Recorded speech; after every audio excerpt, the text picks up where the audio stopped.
Olá, irmãs! Estamos aqui na nossa aula número 12. Chegamos finalmente à terceira onda do feminismo.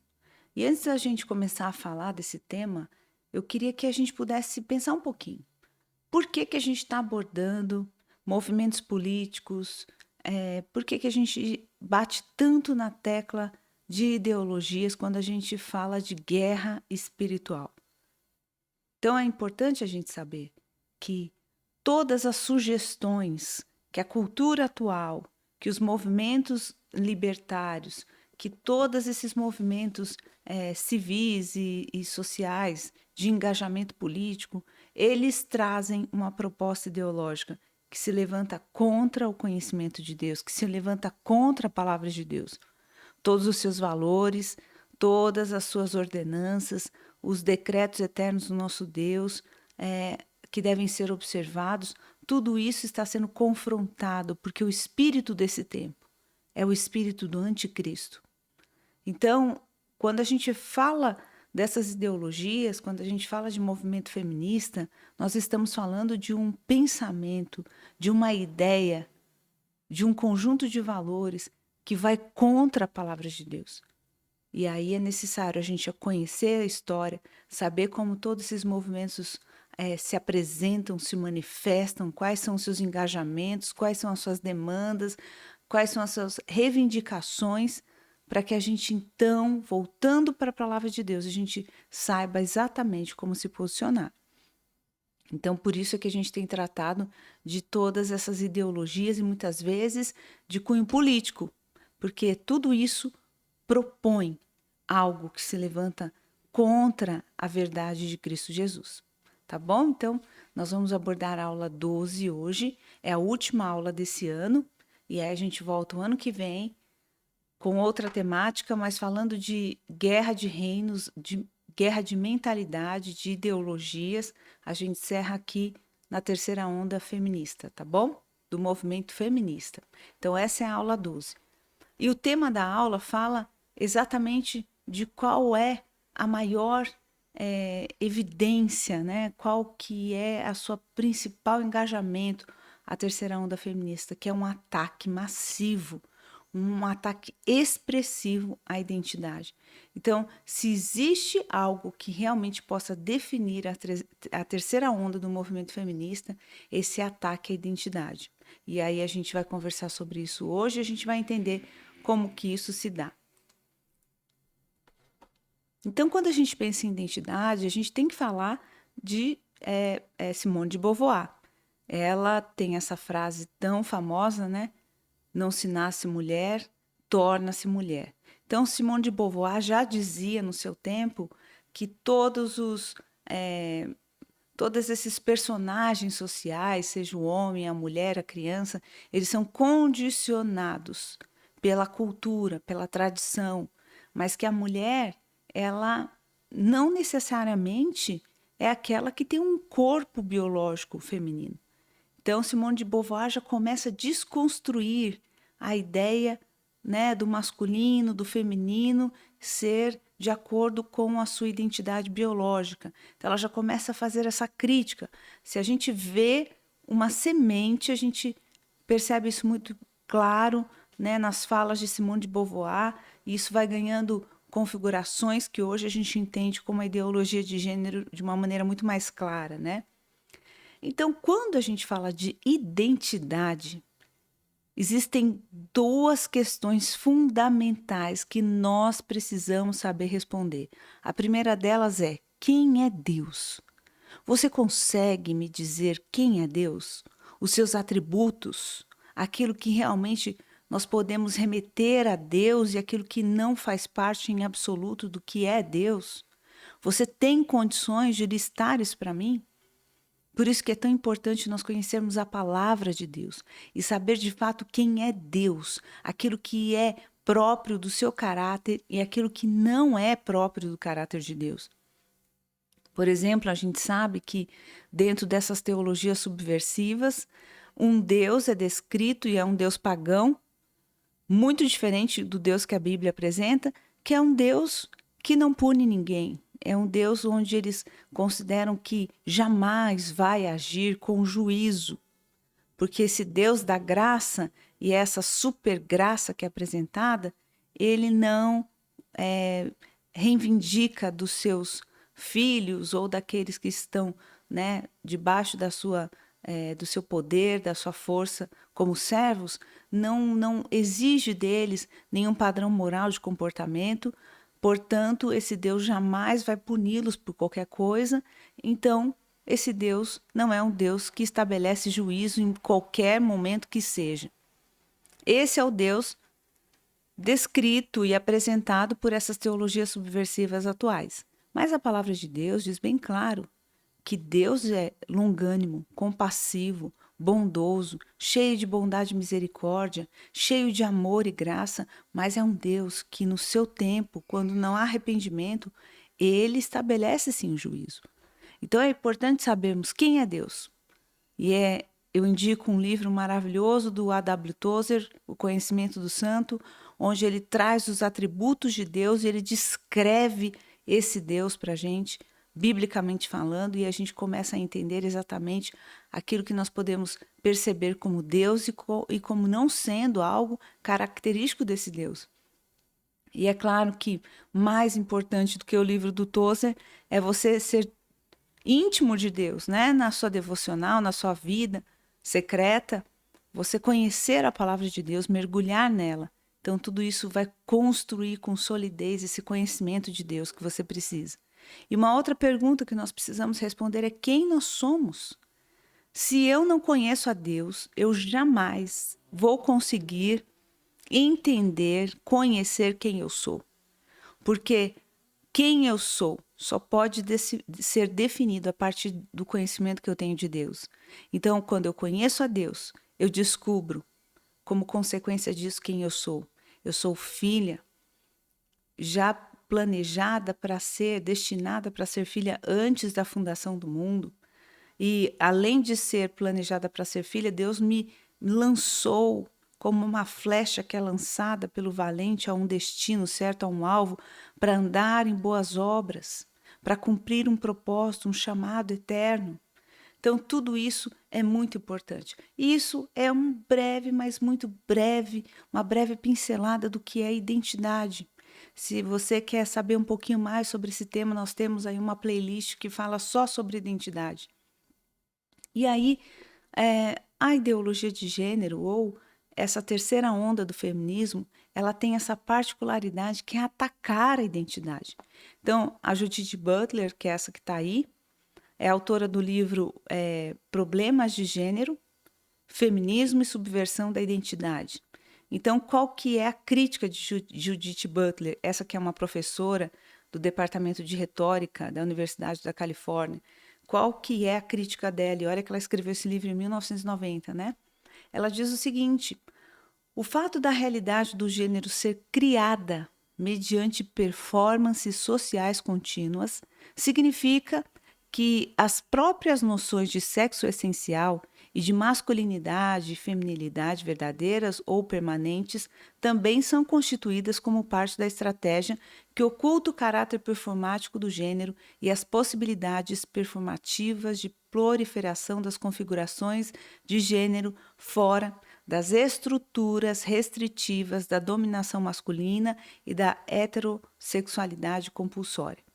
Então, traduzindo o que a Judith está falando aqui, ela diz o seguinte: esses papéis sociais, essas condições estabelecidas dentro desse modelo da sociedade que a gente herdou dos nossos pais, que é o homem, a mulher, cada um desenvolvendo um papel muito claro e específico, e isso totalmente vinculado à sua biologia, ou seja, a mulher que nasce com sexo feminino,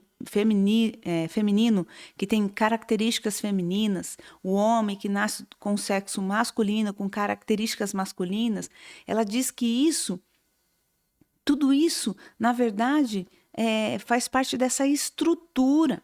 E é como que se fosse essa heterossexualidade, ou seja, um homem se casar com alguém do sexo oposto, né? Se casar com uma mulher e a mulher com um homem, é como se fosse uma coisa compulsória, obrigatória.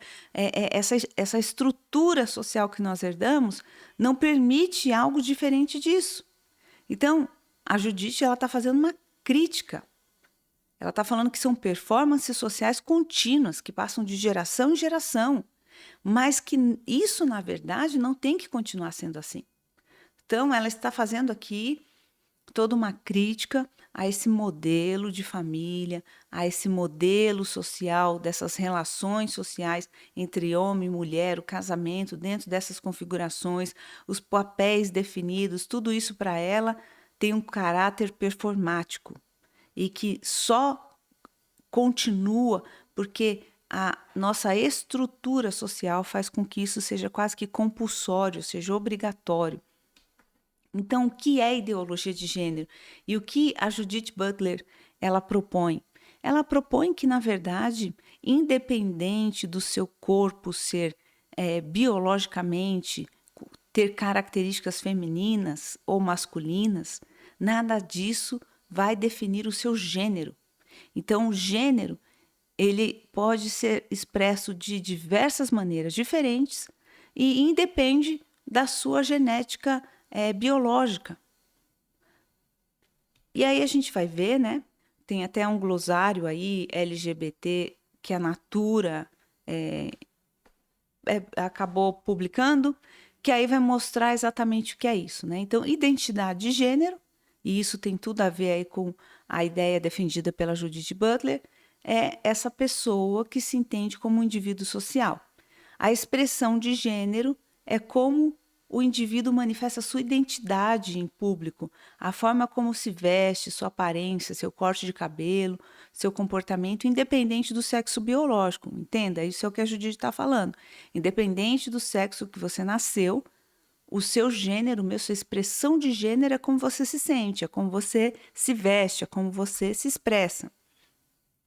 E aí vai trazer para a gente várias possibilidades, né?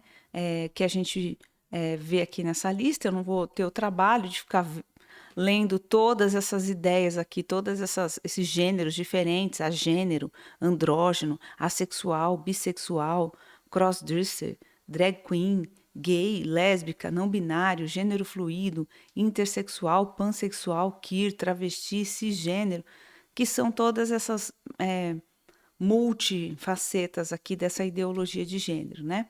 Agora eu vou mostrar para vocês um pouquinho, né, para a gente resumir esse conceito da Judith Butler e de toda essa abordagem da ideologia de gênero. Eu vou trazer para vocês aqui um vídeo que vai mostrar esses exemplos de gênero. E a grande questão que a gente tem que pensar é que a ideologia de gênero, ela desconstrói a identidade. Ela vai pegar tudo aquilo que a Bíblia diz a respeito do homem, da mulher, dos seus papéis sociais, dos seus papéis dentro da família, dentro da sociedade, de todos os seus aspectos físicos, emocionais, e vai atacar tudo isso. E vai dizer que, na verdade, tudo isso é uma invenção, tudo isso é uma construção social que nós herdamos, mas que, na verdade, nada tem a ver com aquilo que nós somos na essência, né? Que são esses gêneros que podem ser manifestos de diversas maneiras diferentes. Mas acontece que a coisa não para aí. Então, se a gente for mergulhar fundo em todas as ideias da Judith Butler, né? Inclusive ela diz assim, se alguém pergunta o que ela é, se ela é uma lésbica, ela diz, hoje eu estou lésbica, mas eu posso não ser amanhã, né? Então, ela não permite que nada defina a sua identidade de gênero, mas que ela pode ser aquilo que ela entender que ela é. Então, a gente não para por aí, porque esse ataque à identidade vai fazer com que o ser humano busque cada vez mais romper com todas as estruturas morais vigentes até então. Então, além dessa desconstrução da identidade, nós vemos a pessoa indo para algo bizarro como isso aqui. Por exemplo, a Suprema Corte Alemã, né, negou o pedido de duas pessoas para que se tornasse legal manter relações sexuais com animais. Então, para vocês terem ideia, em Copenhague, na Suíça, tem um bordel, mas é um bordel de animais. Então, os clientes agendam lá o, o atendimento que eles vão ter, né? O período que eles vão poder ter relações sexuais com animais. E na Alemanha, 2 cidadãos aí pediram para legalizar a relação sexual com animais. E aqui nós vemos um protesto que também aconteceu na Alemanha com zoófilos, ou seja, pessoas que querem ter realmente relação sexual com animais. E essa questão da ideologia de gênero, se a gente pesquisar na internet, você vai ver, eu abordei isso de uma maneira mais profunda no nosso seminário Feminismo, mas tem gente que se casa com foca, tem gente que se percebe dentro dessas expressões de gênero como alguém que é paralítico, então ela se comporta como paralítico, apesar de não ser, ou às vezes solicita, né, dentro das leis do seu país para que a sua coluna seja realmente ali desligada, né, os nervos, para que ela se torne paralítica. Tem alguns que se comportam como cegos. Aqui em São Paulo mesmo teve uma pessoa que se comportava como um animal ali, como um cachorro, numa coleira e uma pessoa guiando ela pelo shopping e ela se coçava, se esfregava no poste, encenava que estava fazendo xixi. Então, a ideologia de gênero ela começa a conduzir uma sociedade para um estado de loucura. Porque não é só eu não me sentir homem ou mulher dentro do meu gênero biológico, mas é eu partir para essas configurações assim de insanidade, que é eu me achar uma foca, eu me perceber paralítico, cego, me comportar como um animal e entender que esse é o meu gênero, porque essa é toda a teoria da Judith Butler. É assim que ela quer definir, né? Que a pessoa ela é aquilo que ela desejar ser. Vocês se lembram, também mostrei recentemente, aquele homem de 54 anos com 5 filhos que achava que era uma menina de 5 anos. Isso abre margem para quê? Para pedofilia. Porque a gente lembra que até as feministas radicais da segunda onda, como Shulamit Firestone, ela defendia que a criança tinha que também ser livre de toda essa moral, dos pudores, das restrições, para exercer sua sexualidade. Então, olha só aonde nós estamos indo, para que buraco tudo isso nos conduz, né? A legalização da zoofilia, a legalização da pedofilia. Então, os animais são vítimas dessa perversidade humana, as crianças vítimas dessa perversidade humana e buscando, claro, que dentro das suas teorias acadêmicas, legitimar todo esse discurso, legalizar todo esse discurso, né? Então, isso é ideologia de gênero. E aí, dentro dessa discussão, esse comediante, sociólogo norueguês, ele resolveu fazer um documentário para realmente pesquisar a fundo e trazer para um discurso, né, essa questão do gênero. Então, o nome do documentário dele é Lavagem Cerebral. E é o que ele vai discutir, né? A diferença entre o cérebro feminino e masculino, porque todos esses teóricos da ideologia de gênero dizem que não tem. Não tem. Apesar dessa casca, o cérebro, tanto feminino como masculino, são iguais. Então, eles gostam das mesmas coisas, eles são capazes de exercer as mesmas profissões, de terem os mesmos gostos. A única coisa que faz com que eles escolham coisas diferentes é essa estrutura social herdada, ou seja, uma construção social que obriga as mulheres a optarem por algumas coisas e os homens por outras, que obriga as mulheres a desejarem carreiras mais leves, né? E homens exercerem profissões às vezes de maior risco, né? Que exigem maior força. Então, eles dizem que tudo isso é uma construção social. E esse comediante ele quis fazer um documentário e levar essa pesquisa a sério para realmente entender se isso é verdade ou não, se o cérebro feminino é diferente do masculino, ou como diz os ideólogos da ideologia de gênero, se nada disso é verdade. Então ele começa a fazer essa pesquisa. E aí ele parte da Noruega, que é um país, um dos 3 maiores países com igualdade de gênero do mundo, ou seja, que as mulheres e os homens têm acesso aos mesmos direitos, né? Quase que de uma maneira total. Então, o que que ele entendeu? Que mesmo na Noruega, as mulheres graduadas, elas não escolhem esses cursos, né, que são, por exemplo, ciências, tecnologia, engenharia, matemática, que exige mais esse lado racional, mesmo sendo um país bem igualitário, né? Então, a Noruega só tem 10% de engenheiros.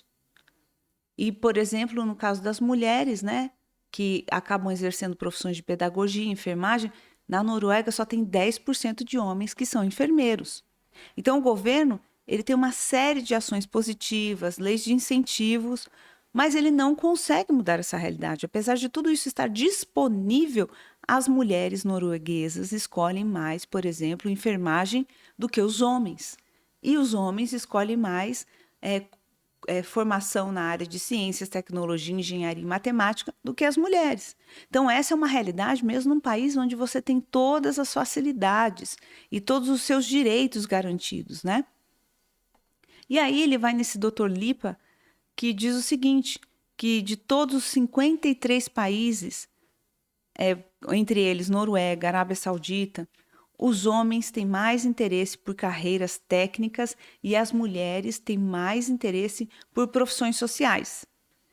Ele diz que certamente existe uma parcela de expectativa social que direciona as diferentes preferências de homens e mulheres, mas se a cultura fosse um fator determinante, seria esperado ver um pouco de variação nisso em diferentes culturas. Foi absolutamente consistente em todas as 53 nações. Quando algo assim acontece, não muda em 53 países, isso dá uma pista que há um fator biológico presente. Então, vocês imaginam, 53 países foram submetidos a essa pesquisa, e nesses 53 países, e países muito diferentes um do outro, por exemplo, Noruega, um país tão livre, cheio de leis que já estabelecem uma igualdade, um acesso a direito, tanto para a mulher como para o homem, em contrapartida, né, em contraste com a Arábia Saudita, que a gente de longe percebe como um país muito mais machista e dentro das suas configurações religiosas, mas ele diz que entre esses países e outros 53 países, as mulheres tendem a escolher carreiras específicas e homens também. As mulheres continuam escolhendo carreiras na área de humanas, onde elas se relacionam com outras pessoas, como enfermagem, pedagogia, que exercem cuidados, e os homens, áreas de maior risco, onde exige maior raciocínio lógico, como engenharia, matemática, mecânica. Então, isso tudo mostra por que esse mesmo fator de escolha se consolida mesmo em países tão diferentes um do outro.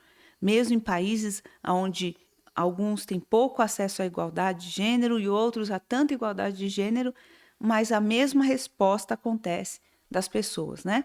Então ele diz, com certeza isso mostra pra gente que o cérebro da mulher é diferente do homem.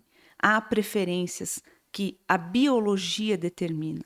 Há preferências inatas que faz parte do DNA da mulher, em contrapartida com o do homem.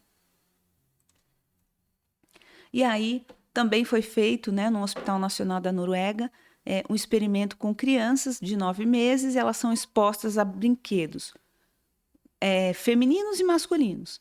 E os meninos vão em brinquedos tipicamente meninos. Assim que eles são expostos diante daqueles brinquedos, eles vão naquilo que chamam mais a atenção deles. E esses que chamam mais a atenção deles são brinquedos femininos, masculinos. E as meninas, da mesma maneira.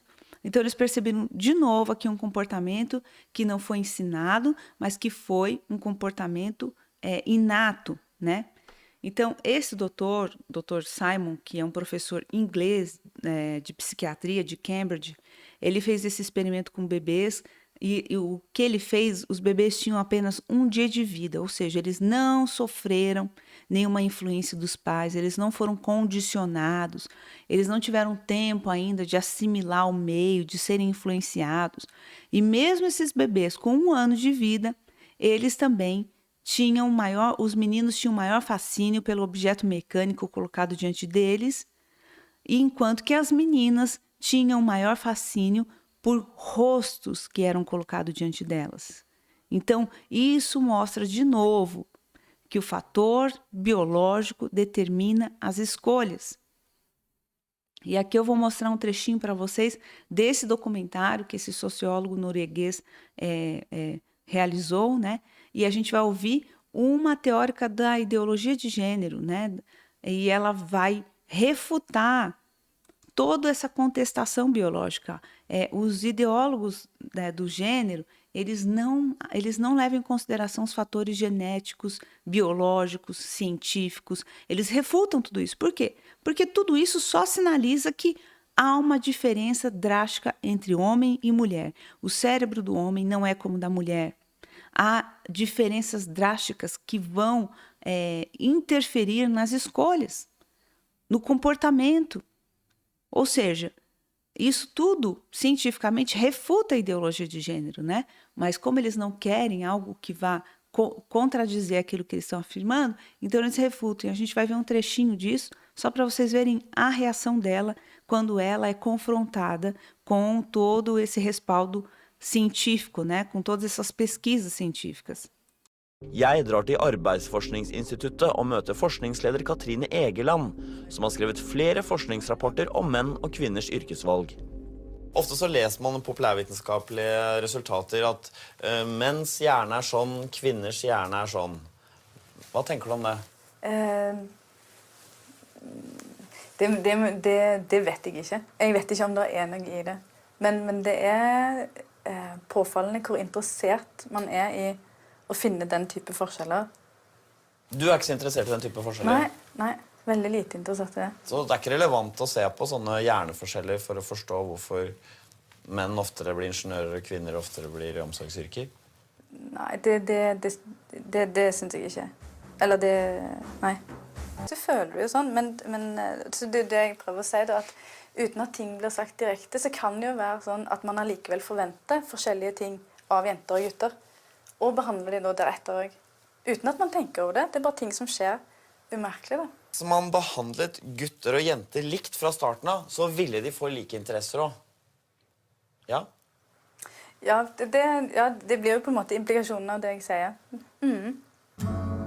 Kan vanlige folk likevel ha rett i at det noen medfødte biologiske grunner til at gutter og jenter har forskjellige interesser? Jeg synes det en del ting som peker i den retning. Når han observerer dette her, så ser han det han litt ute etter det. Han ute etter at det kjønnsforskjeller og at de medfødt. Ok, så han finner det han leter etter på en måte? Ja, det tror jeg han gjør. Jeg synes det interessant å se hvor mye energi man kan bruke på å prøve å forklare.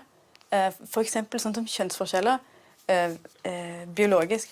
Men jeg føler at disse sier jo det et element av biologi her, og selvfølgelig samfunnskultur, mens du bare på samfunnskultur. Ja.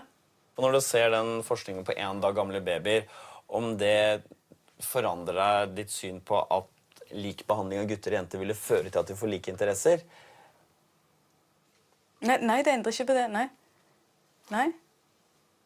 Hva på en måte det vitenskapelige grunnlaget ditt for å si at biologi ikke spiller noen rolle når det gjelder menn og kvinners ulike yrkesvalg? Mitt vitenskapelige grunnlag? Jeg har nok et ganske, det du ville kalle, et veldig teoretisk utgangspunkt. Altså, biologi får liksom ikke plass der for meg. Altså, ja. Og jeg synes nettopp også at samfunnsforskning da skal utfordre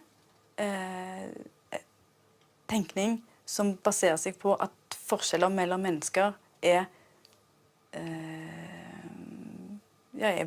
biologiske da.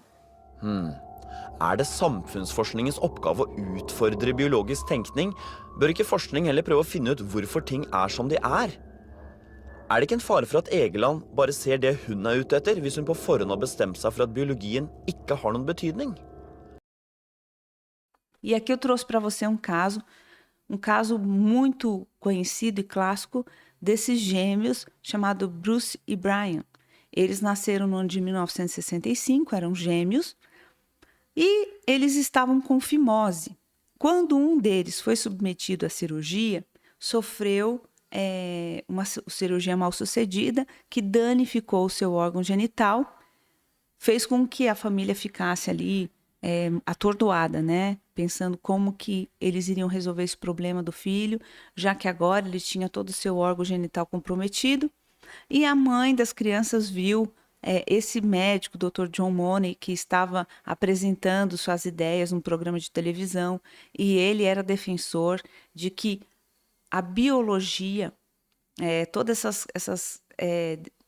na verdade, toda essa aparência biológica, né, o homem nascer dentro de um corpo masculino e a mulher dentro do corpo feminino, na verdade, nada disso interferia na essência do gênero, e que o gênero, né, essa questão da gente aceitar que todo homem que nasce homem é homem, isso tudo é uma condição social criada, né, construída pela sociedade. Então, que ele defendia exatamente a ideologia de gênero. Não importa que você nasceu homem, né? Quem diz que você é de fato homem? Não importa que você nasceu mulher, né? Isso é só uma casca, né? Então, ele defendia isso. E aí, ele propunha alguns experimentos, né? Por exemplo, ele dizia que se uma pessoa que nascesse mulher não fosse criada como mulher, ela poderia ter escolhas masculinas, poderia se perceber masculino, poderia, né, se entender como homem, e aí fez com que a mãe desses 2 gêmeos fosse à procura do Dr. John Money, e ele propôs algo absurdo, né? Ele propôs que fosse feita uma cirurgia na criança que teve ali as sequelas, né, no seu órgão genital por causa da cirurgia de fimose mal sucedida, e que essa criança, que era um menino, fosse criada como uma menina. Então, seria criada agora como Brenda. E ela não iria ter problemas na vida, segundo ele, porque é só uma questão da criação, do meio em que ela vive. Ela não iria estranhar, né? Ela não teria ali uma herança genética ou biológica que forçasse ela a ter escolhas masculinas. Então, essa era a ideia do Dr. John Money, essa era a teoria que ele defendia. Mas, contradizendo tudo aquilo que ele ensinava, esse menino foi crescendo e vivendo uma grande crise, porque ele não se reconhecia como menina. Muito pelo contrário. Ele tinha vontade de brincar com os meninos, ele queria estar no meio dos coleguinhas do seu irmão, ele queria as mesmas brincadeiras, que às vezes eram até violentas, e ele não se identificava como menina. Isso foi gerando nele um estado de depressão, né, por toda uma crise que ele vivia. Então, a Brenda, ela se sentia traumatizada, tinha ideações suicidas. Aí, quando ela tinha 13 anos de idade, a família resolveu contar a verdade. Né, resolveu contar a verdade para ela e para o irmão dela, que na verdade ela não era Brenda, que ela tinha passado por um processo cirúrgico e ela tinha sido criada, né, como uma menina quando ela não era. E ainda tem um detalhe, o Dr. John Money muitas vezes fazia os 2 irmãos encenarem cenas de sexo para que reforçasse na cabeça da suposta Brenda que ela era uma menina e que o irmão era masculino. Então, houve muito trauma, né, que foi produzido por esse experimento perverso que o Dr. John Money conduziu com essa família. O que acontece é que então Bruce, né, que era Brenda e que agora assume, né, de novo a sua identidade masculina, que na verdade sempre esteve ali, e ele passa a se chamar David. Mas acontece que tudo que ele viveu gerou muitos traumas, não só nele, mas no irmão. Então, o irmão dele acaba morrendo de overdose e ele tenta aí passar por uma situação longa, né, de adequação, já que a família estava em frangalhos, os pais morreram cedo, vítimas também de depressão, de abuso de álcool. Então, com 38 anos de idade, ele acaba se suicidando diante de todo esse trauma experimentado, né, na sua família, de toda essa destruição horrorosa que ele viveu na sua família, por causa de uma teoria, de uma ideologia perversa chamada ideologia de gênero. E aqui nós temos uma outra pessoa, o Walt Ayer, ele vai falar pra gente como que foi a sua experiência pessoal. Então ele cresceu um menino e se casou e tinha sua família, era muito bem sucedido na carreira, mas em determinado momento da vida dele, ele resolveu fazer uma cirurgia de mudança de gênero e se tornar uma mulher. Então isso aconteceu quando ele tinha 43 anos. Ele acabou abandonando a sua família, os filhos, para viver, né, toda essa fantasia. E o que acontece é que ele mesmo conta a sua história em um livro. Ele diz, né, depois dele gastar dinheiro, tempo para se tornar uma mulher, ele estava numa profunda escuridão, estava abusando de álcool, drogas, lutando contra a depressão, contra pensamentos suicidas, confuso sobre quem ele era. Então ele descreve: minhas escolhas erradas destruíram minha identidade, minha família e a minha carreira. A faca do cirurgião e a amputação resultante não me transformaram de homem em mulher. Agora eu sabia disso. Estava ficando muito claro que a cirurgia que eles chamam de mudança de sexo ou redesignação de gênero não é uma mudança de sexo ou gênero, mas um meio de viver um disfarce através da destruição de órgãos sexuais perfeitamente bons. Após 8 anos vivendo como Laura Jensen, ele fez a transição para ser homem novamente. O que aconteceu na minha infância nunca foi tratado como deveria pela psicoterapia. Achei que meu problema fosse meu gênero, diz ele. Mas aí aqui ele vai contar, né, que ele sofreu um abuso muito severo. Como ele ficava com a avó para a mãe trabalhar, com 4 anos de idade, essa avó vestia ele de menina. E ele foi abusado sexualmente também por um tio. Então, essas questões não tratadas da infância gerou toda essa confusão na identidade dele e fez com que ele projetasse que a solução para a angústia, para todo o sofrimento interior que ele tinha, fosse mudar de gênero. Mas quando ele fez isso, ele percebeu que ele só destruiu a vida dele, né? Que nada daquilo se resolveu, né? E ele diz também, né, que essas questões não resolvidas, né, sobre o passado, às vezes com traumas, com abusos sexuais, isso, na verdade, é um fator muito presente em muitos daqueles que estão à busca de cirurgia de mudança de gênero, mas que acabam, depois da cirurgia, não tendo esse sofrimento aliviado do coração e acabam, então, com ideação suicidas, acabam tirando a própria vida porque o sofrimento não acaba. Hoje, por exemplo, o antigo Laura Jensen, né, ele é considerado transfóbico, transnegador, ou seja, toda essa comunidade transexual agora o acusa, né, de ter se levantado contra, né, essa comunidade. Então, agora ele é como se fosse um negacionista, negando, então, essa ideologia de gênero, essas múltiplas identidades, né? E aí ele fala: a ajuda mais amorosa e compassiva que me foi oferecida veio de pessoas que me indicaram Jesus. Afirmar falsas identidades de gênero cruzado não é amor. Ajudar alguém a recuperar sua verdadeira identidade em Cristo é. Então, a cura para toda essa confusão de identidade é saber quem nós somos em Cristo Jesus. Esse tem sido o ataque das trevas nesse dia. O ataque de Satanás violento é em relação à nossa identidade. Que eu vou mostrar para vocês um vídeo de mais uma pessoa que teve toda a sua vida destruída por causa da ideologia de gênero e quanto de sofrimento isso gerou. When I was 9 years old, I was raped by one of my father's employees, which caused a lot of confusion in my mind. I would ask myself, why do men want to have sex with me? And when he told me he would kill me if I said anything, fear set in my mind. And so I really believed I couldn't tell anybody. And this went on for a period of 2 years. And then shortly after that, my parents had gone through a divorce. And then I eventually would move to Portland, Maine, I think the age of 17. But as a couple of years went by, I was in Daring Oaks Park, and I had met some men there, and they invited me to do some drinking with them. And I did, and they invited me back to their apartment. And I was raped by all 4 of them, repeatedly, one after the other.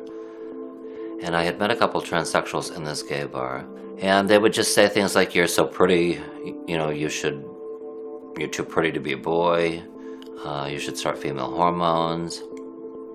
And of course I would chew on those things that they spoke to me. And when I was real young, even under 9 years old, I forgot to mention that my mother used to speak over me. She'd always say, "Jeffrey, you should have been born a girl instead of a boy." And when somebody says that to you, you know, you should have been born a girl and not a boy. I mean, you just live with rejection, you know what I mean?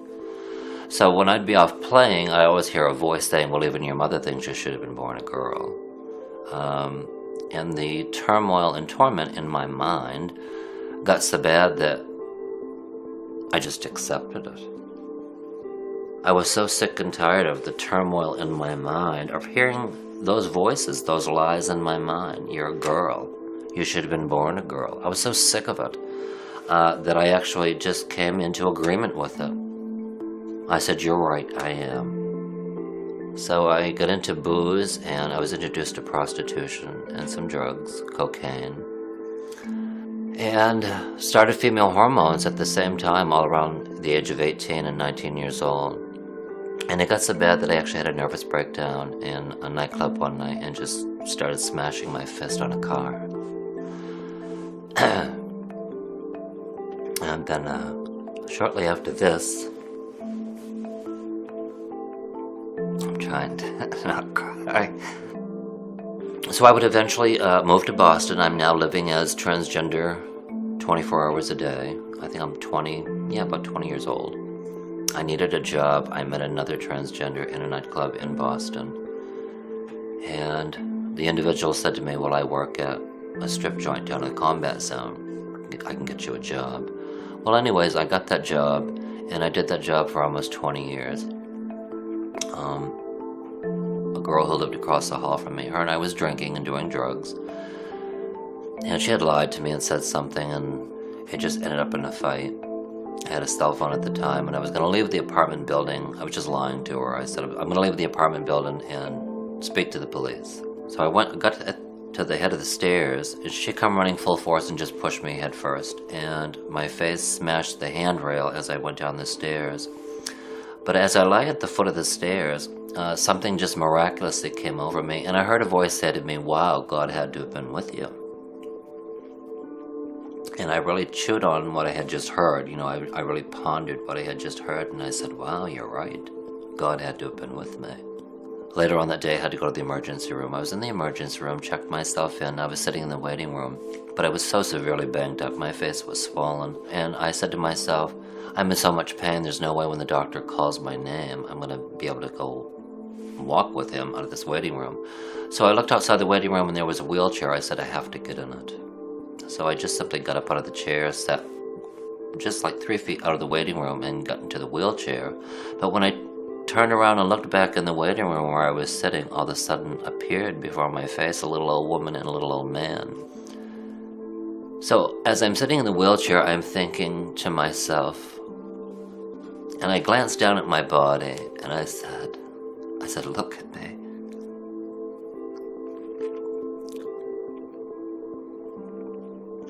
I said, "Where did I get to this point in my life?"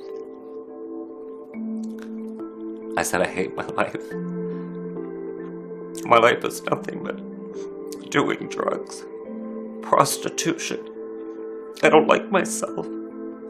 How did I get to this point? How did I end up with breast implants?" I looked down at myself. I said, "How did I end up with all this stuff? Why do I have all this confusion in my mind?" And I was just wanting someone to love me. And when I looked in that waiting room and I saw this little old woman and little old man, when I looked at him, it was just like something. I just knew that they had such love and concern for me. I don't know how I knew it, but I knew it. And that little old woman came over and put her hand on my shoulder, and she said, "Honey, do you know Jesus?" And at that point in time in my life, I lied to her. I said, oh yeah, I know him well. I hadn't a clue who he was. So I saw the doctor. The doctor released me from the hospital. And I lived alone at the time. But when I got to my apartment, everywhere in my apartment, I kept hearing a voice. I'd go to my bathroom and all of a sudden I'd hear this voice saying, do you know Jesus? I'd run to the kitchen to get away from this voice. And then I'd hear a voice in the kitchen say, do you know Jesus? I'd run to the bedroom thinking I'm getting away from this voice. Do you know Jesus? And do you know this went on for a period of a week? I was that stubborn. I didn't even answer this voice. And then after a week later, I was so aggravated, I didn't want to hear this voice anymore. Because I didn't know who it was.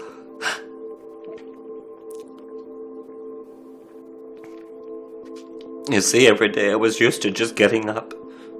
I had to be at a methadone clinic by 7:30 in the morning to drink my methadone. Then I'd come home and doll myself up, only to walk the streets to turn a trick. I wanted to get away from this voice because I couldn't do my daily routine because of this voice that I kept hearing. And then finally one day I just yelled at this voice and I didn't know it was God. I said, well, you're aggravating me. I said, I can't do anything because you keep asking me this question, do I know Jesus? So I said to this voice that I was hearing, I said, this is what I'll do. I'll turn the Christian TV on and I'll learn about this Jesus. As soon as I did that, he stopped asking me that question. So, one day I was sitting in my bed. All of a sudden the hand of God just came upon my right shoulder and he pulled my whole life in front of my face. There were 41 pictures. It was like the film out of a camera. And then he said, this isn't you. This is what the devil has done to you. He showed me getting a nose job done, getting rid of my beard, having my Adam's apple shaved. And when he said that to me, because I went through my life talking to God, there were times I'd talk to God before I even knew God. But I used to cry and say, why do I feel like a girl trapped in a man's body? It was a lifelong torture for 41 years.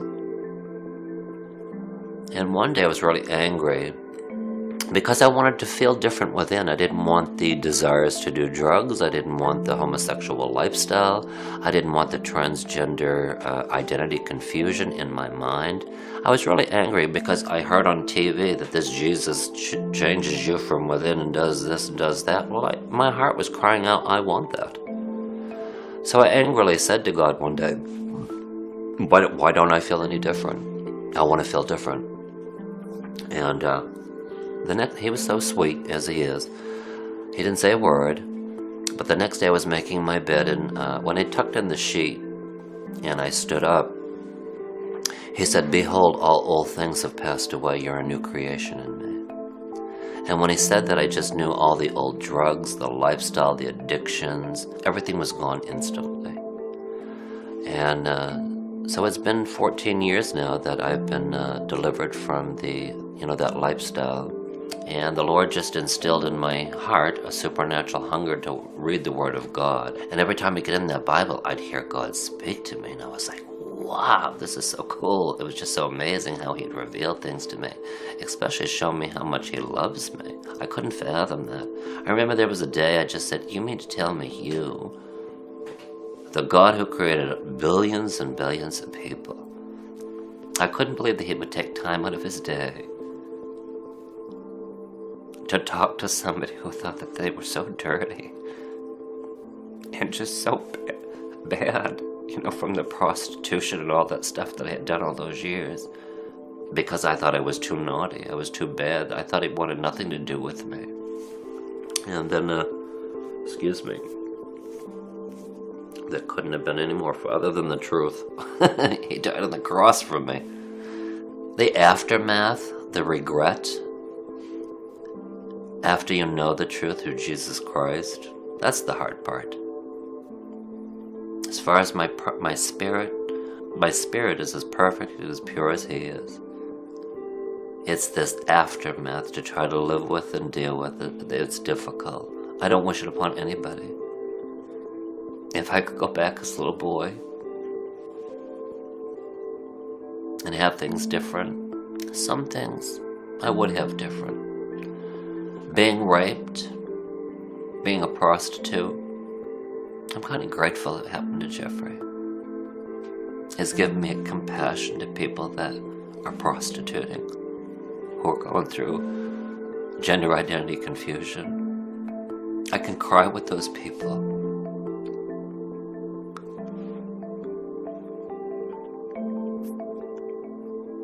Those little boys and little girls that are being fondled by people and have no one to talk to, I can do that. And truly have compassion in my heart. And if I could say to anybody, please get to know God. You know, He loves you. He knew you before you were in your mother's womb. I'll never forget when I was reading the Bible and it said, He knew me before I was in my mother's womb. God said, I formed your inward parts. And one day He said to me, He said, Jeffrey, I'm so pleased with you. Oh, it just melted my heart to know how much He loves me and everybody else. And the sad thing is, a lot of people don't know how much He loves them. There's so many doctrines in this world that says, do what you want, do what feels good. It's so sad. And these little children,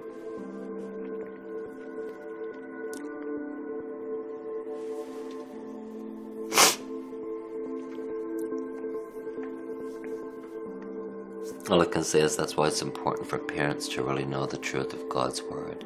Because it's the truth of God's Word that'll comfort you and set you free. E aqui eu vou mostrar para vocês um outro aspecto da ideologia de gênero, que é a educação sexual compulsória dentro das escolas e que tem sido já algo concreto, estabelecido na Europa e que tem ganhado força no Brasil. Porque quando você, na primeira infância, você apresenta para a criança, né, essa educação sexual, então é muito mais fácil você atacar a identidade dessa criança, você atacar todos os valores morais que ela supostamente herdaria dos seus pais e construir a partir disso uma comunidade livre, entre aspas, né? Dentro dessa configuração sonhada lá atrás por Karl Marx e por todos os revolucionários e por todas as feministas radicais e por todos esses ideólogos, né?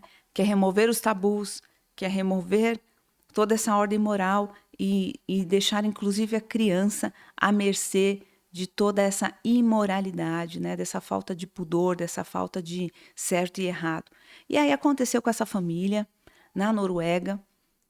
A filha mais velha deles estava na escola e ela estava cantando uma canção, um hino, uma música cristã, porque a família é cristã.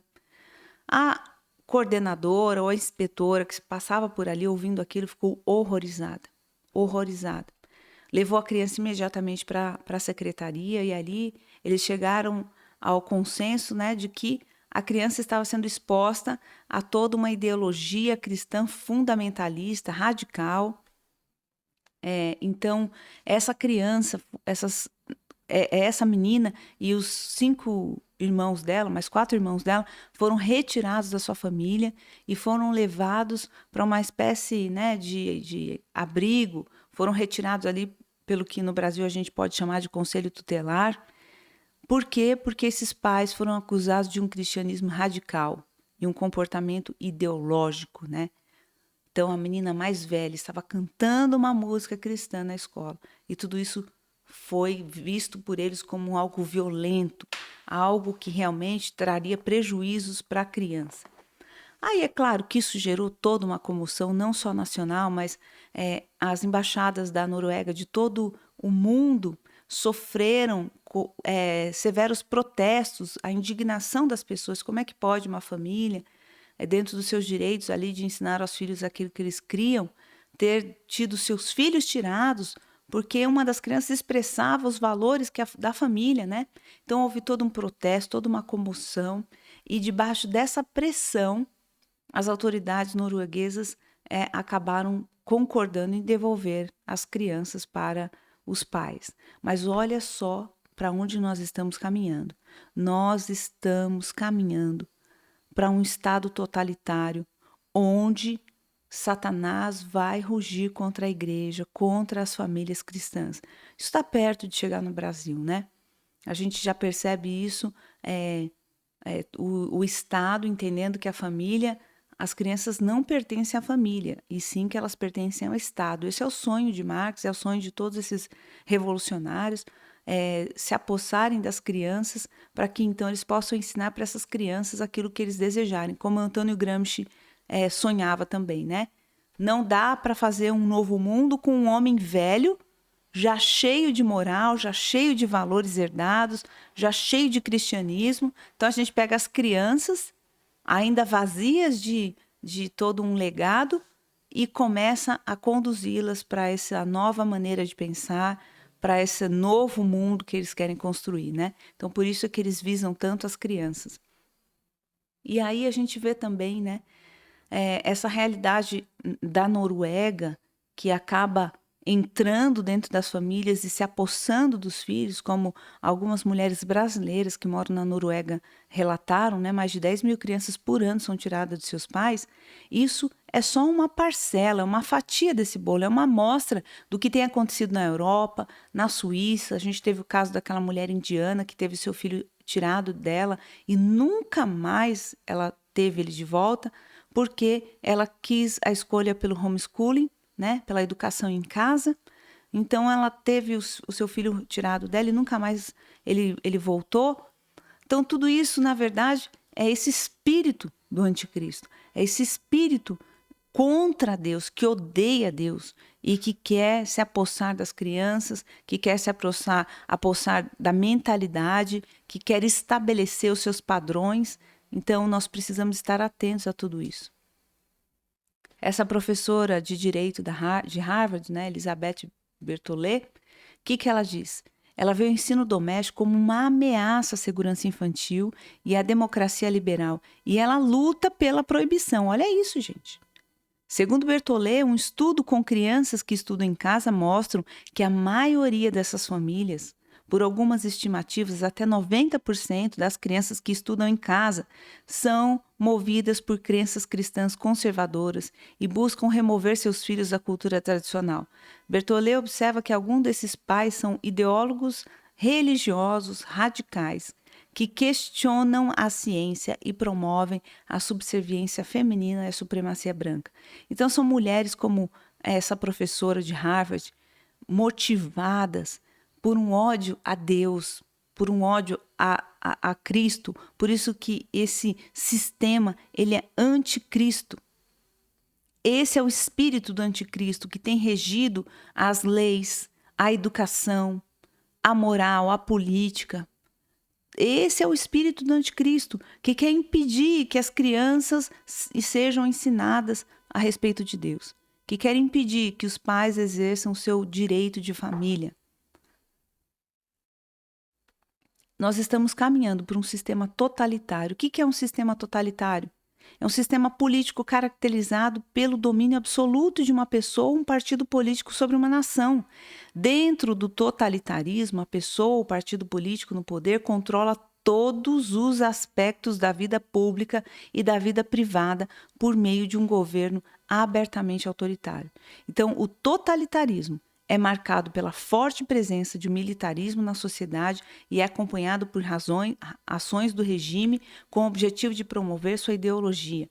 É uma doutrinação. Então, a gente viu uma expressão muito clara disso nesses dias de pandemia. Você não tem direito de escolher se você quer correr o risco de ser vacinado por uma vacina que não tem nem comprovação científica de eficácia.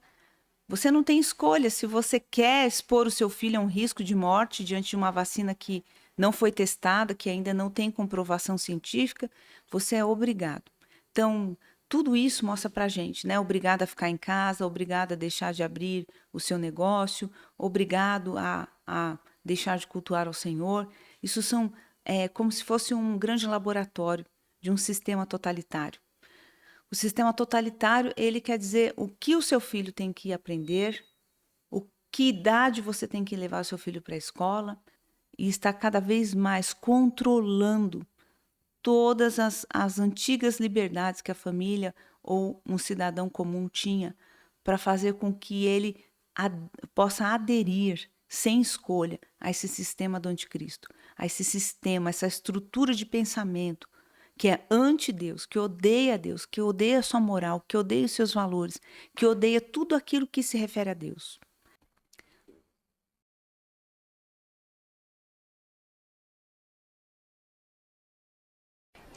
Meine sehr verehrten Damen und Herren, wir begrüßen Sie heute zu einem Medienkommentar live vor der Justizvollzugsanstalt in Hamm mit einer unglaublichen Geschichte.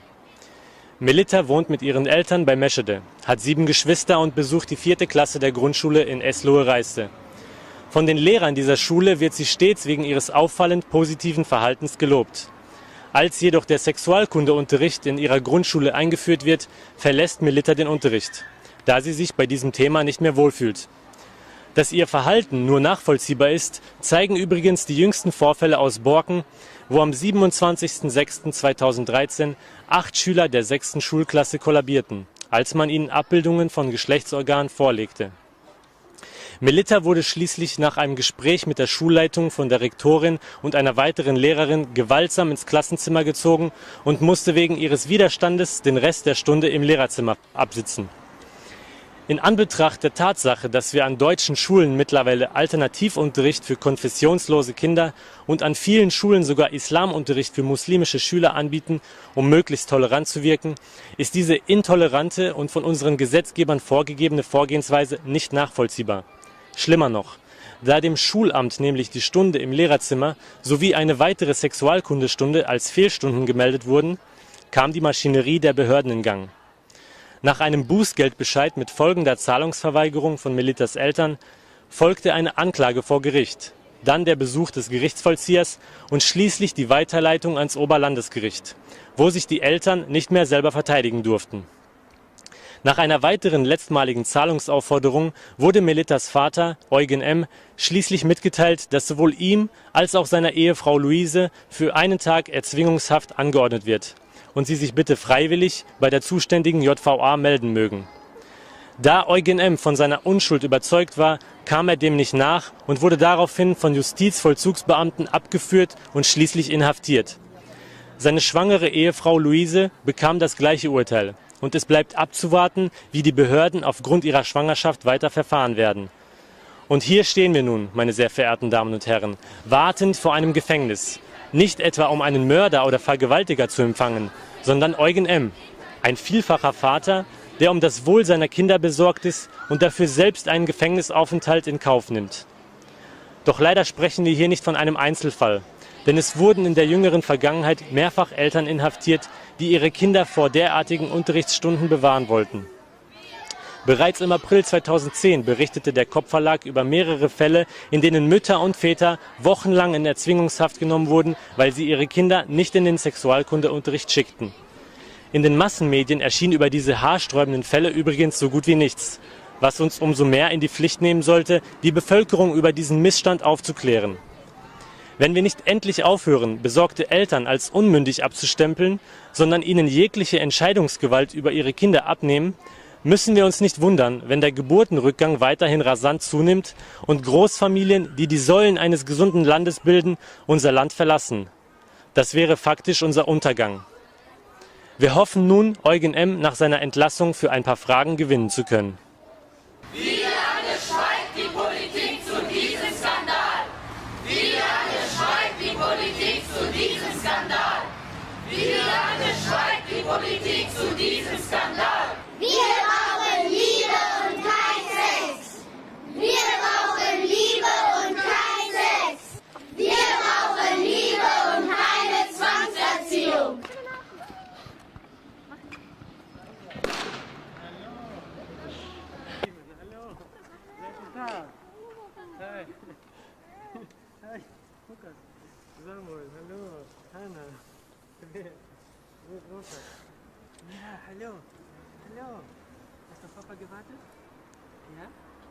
Sie sind gerade aus der Haft entlassen worden. Dürfte ich Ihnen einige Fragen stellen? Ja, gerne. Wie empfinden Sie es jetzt, so wo Sie frei sind? Also, freier, auf jeden Fall. Es ist schon ein komisches Gefühl für eine Sache, wo man eigentlich nicht schuld ist, in irgendetwas in Haft genommen zu werden. Und man wird einfach der Freiheit beraubt, was einem jedem zusteht. Und es ist eigentlich das, was eins der wichtigsten Dinge im Leben überhaupt ist, im Leben eines Menschen. Und da wird man einfach wegen 2 Fehlstunden meiner Tochter im Sexualunterricht wird man einfach in Haft genommen, weil meine Tochter dann einfach nicht damit klarkam. Ne? Woher hatte Ihre Tochter denn den Mut, den Unterricht zu verlassen? Also es war für uns als Familie schon immer klar, dass diese Entwicklung, was jetzt zugange ist in den Schulen, im ganzen Schulsystem in der Hinsicht der Sexualerziehung, dass das nicht gut gehen kann, und wir konnten damit uns noch nie anfreunden. Und von daher war es für uns von Anfang an, stand es fest, dass unsere Tochter einfach nach ihrem Gefühl gehen kann. Und wir haben sie auch dahin ermutigt, da festzustehen, wenn sie spürt, dass es ihr nicht gut geht dabei, dass sie sogar den Raum verlassen dürfte von uns aus. Sie haben jetzt eine Nacht im Gefängnis verbracht. Hat sich dieses Opfer für Sie gelohnt? Auf jeden Fall, auf jeden Fall. Also schon alleine dieses Interview mit Ihnen und die darauf folgende Veröffentlichung dieser Geschichte. E outro aspecto dessa terceira onda é as configurações do feminismo, suas expressões, que vão ficando cada vez mais radicais. Então aqui está a líder do Fêmen, é uma ucraniana. E aí como é que o Fêmen se expressa, né? A Praça de São Pedro, no Vaticano, encheu esta manhã para ouvir a missa do Papa Francisco, mas acabou por ser o palco para uma ação de protesto do grupo feminista Femen. Uma ativista em topless, identificada entretanto como Alissa Vinogradova, superou o dispositivo de segurança e tentou roubar a figura do Menino Jesus da representação da cena da Natividade. Com gritos de Deus é mulher, a ativista acabou por ser detida pela polícia do Vaticano, que a impediu de levar a estátua.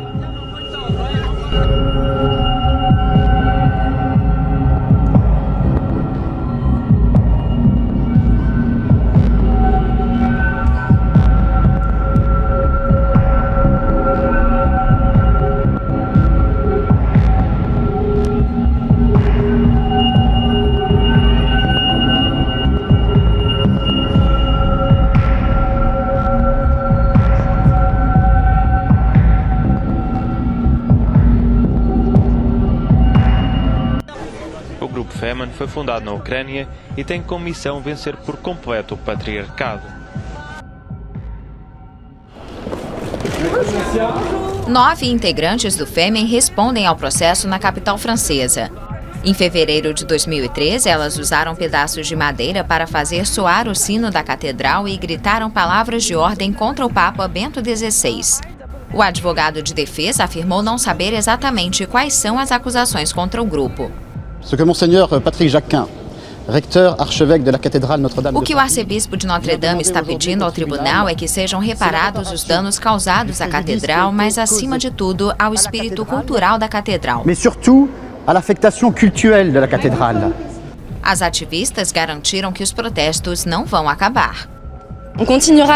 Vamos usar instituições religiosas como alvo enquanto elas tiverem tanta influência nos valores sociais como tem hoje.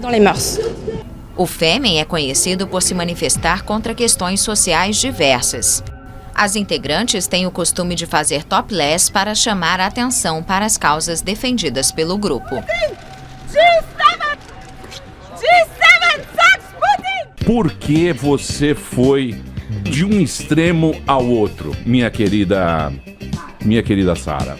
Mas então, eu acho que eu não fui de um extremo pro outro. Eu estava num extremo e aí eu encontrei a luz.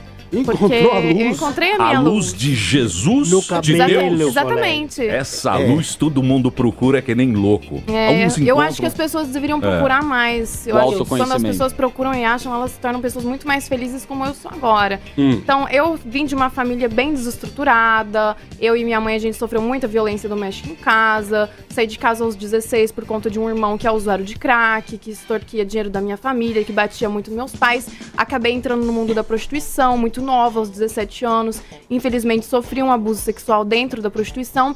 E achei no feminismo um refúgio. Essa propaganda linda do feminismo sobre empoderamento da mulher, descobri o fêmen, vi aquelas mulheres com imagens assim fortes, poderosas, imponentes.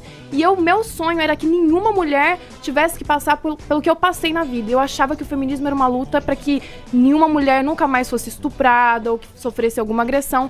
Mas infelizmente lá dentro me deparei com ideias completamente erradas que me fizeram me tornar uma pessoa completamente ruim. Eu me degradei o meu corpo, a minha mente, a minha alma, e graças a Deus eu sou muito grata que eu consegui sair de tudo isso. Mas é bem bonita.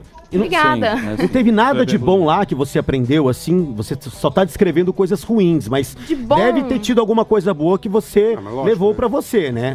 Tem alguma coisa de bom que eu aprendi com o feminismo, foi lidar melhor um pouco com o meu corpo. Então, por exemplo, eu tive um bebê, então eu fiquei com algumas estrias na barriga, e eu não vou me morrer por causa disso. Não. Vou me matar por causa disso e nem ficar gastando dinheiro. Por exemplo, eu tenho um filho pra criar, tenho a prioridade de comprar as coisinhas pra ele, então não vou gastar dinheiro com procedimento estético. Então, se uma coisa de bom eu aprendi com o feminismo foi aceitar o meu corpo de uma maneira melhor. Mas, de maneira geral, foram experiências muito mais traumáticas que eu experienciei dentro do movimento. Cite. Olha, muita droga. Muita droga, muita festa. Mas isso não é todo o movimento. Mas olha, os movimentos de esquerda em geral, quando a gente é apresentado pra eles, a gente é obrigado a seguir uma cartilha. Então, se a gente é feminista, automaticamente a gente tem que ser a favor da legalização das drogas, contra o armamento da população. A gente tem toda uma cartilha a seguir. E se a gente discordar disso, a gente é nazista, fascista, ciclista, taxista. Dentista, jornalista. Não, então, mas aí são duas coisas, não é? São duas coisas. Radialista. São duas coisas. Você está falando várias coisas ao mesmo A tempo. esquerda e o feminismo. Então, você acha que o movimento feminista é um movimento de esquerda? Não, isso é óbvio. O movimento de feminista, LGBT, movimento negro, todos esses são movimentos de esquerda. Então, o que elas dizem? Elas dizem, eles tentam penetrar nas escolas com seus dogmas, pois sabem que o conhecimento nos torna inadequados para sermos escravos. É hora de responder às fantasias das religiões patriarcais pela realidade, dizer-lhes em alta voz que não nos vemos no espelho como escravos submissos, inferiores e culpados. Ou seja, está culpando aqui a religião, né, o patriarcado, por submetê-las, né, como mulheres a um sistema de escravidão, de submissão, de inferioridade, de culpa, né? E ela continua dizendo, podemos nos opor com sucesso ao patriarcado global, opondo-nos aos seus instrumentos de maior sucesso, à religião organizada. Não a nossa fé, não a sua espiritualidade, mas suas regras e tradições, criadas para ter poder sobre nós. Sejamos rebeldes em vez de escravos. Aguardo o dia em que fanáticos religiosos, sexistas, misóginos, alimentados por dogmas monoteístas, se ajoelharão não para orar pelo apoio de seus deuses, mas na frente das mulheres para orar por seu perdão. Isso aí quem diz foi essa líder, né, do Fêmen na Ucrânia. Então, que a gente percebe, né, com todas essas expressões da terceira onda, que lutar para provar que a nossa identidade biológica, geneticamente afirmada, comprovada, não define o nosso gênero, lutar por uma expressão de feminismo, de liberdade, que na verdade distorce toda a nossa identidade, que busca direitos que nada tem a ver com a nossa felicidade, né? O direito de abortar, o direito de dizer que somos de gêneros diferentes. Tudo isso, na verdade, não faz sentido. Então, o que a gente fez, né? Durante essas 12 aulas, nós mostramos como ideias, e todas elas, com um fator em comum, elas odeiam o que a palavra de Deus diz, elas se levantam contra o conhecimento de Deus, elas afrontam todos os valores, os princípios espirituais da palavra de Deus, elas odeiam Deus e todo o legado que Deus deixa, os ensinamentos que o Senhor deixou dentro da família, os padrões de valores, todos os papéis, né, dentro de uma configuração desenhada pelo próprio Deus, tudo isso é afrontado de uma maneira violenta. Sejam dentro das teologias subversivas, seja dentro dessa mentalidade grega, racional, seja dentro desses movimentos políticos e sociais, dessas mudanças de valores que são, na verdade, orquestradas, arquitetadas dentro da sociedade, esse movimento cultural que tem eclodido, que tem mostrado uma cultura cada vez mais vigente que odeia Deus, que odeia tudo que é relacionado a Deus, mas é relacionado a esse Deus monoteísta, o Deus de Abraão, Isaac e Jacó, o Deus criador do universo, esse Deus que enviou o seu Filho, Jesus Cristo, para morrer em nosso lugar, um Jesus que não é humano, e que não apodreceu no túmulo, mas é um Jesus que ressuscitou ao terceiro dia porque ele é Deus e que hoje está sentado à direita de Deus e intercede por nós. Esse Jesus dessa trindade santa que por meio do seu sangue comprou para Deus povos de todas as raças, tribos, línguas e nações, é a respeito desse Deus que eles odeiam, porque os outros deuses são bem-vindos, né? Por isso que algumas religiões, eles consideram até expressões culturais, né? Mas quando se trata do verdadeiro cristianismo, então ele é afrontado, ele é odiado. E todas essas expressões de militância política, de engajamento político, de expressões ideológicas, elas têm esse fator em comum, elas odeiam tudo aquilo que se refere a Deus. Por isso esse ódio, né? E aí eu quero que você pense a respeito. Porque você é cristã, você é cristão, e depois de tudo isso que a gente conversou, não é possível que você ainda ache que é possível conciliar essas ideologias com o Evangelho de Cristo Jesus. Não é possível que ainda você vá ter os seus olhos, né, tão ingênuos diante de algo que está cada vez mais nítido diante de nós. Então, quem tem ouvidos para ouvir, ouça. Não é reivindicando o direito de abortar que nós teremos direitos, que nós seremos felizes, realizadas como mulher. Não é expondo o nosso corpo em praça pública que nós seremos pessoas realizadas, plenas. Não é isso. Muito pelo contrário, a gente vê os traumas de uma mulher que aborta, a gente vê todos os prejuízos de uma mulher que tem que sair da sua casa para ir para o mercado de trabalho e deixar os seus filhos, às vezes, vulneráveis durante todo o dia, o sofrimento emocional que essa mulher tem, a sobrecarga, o peso de ter que liderar uma casa, cuidar dos filhos, racionalmente falando, emocionalmente falando.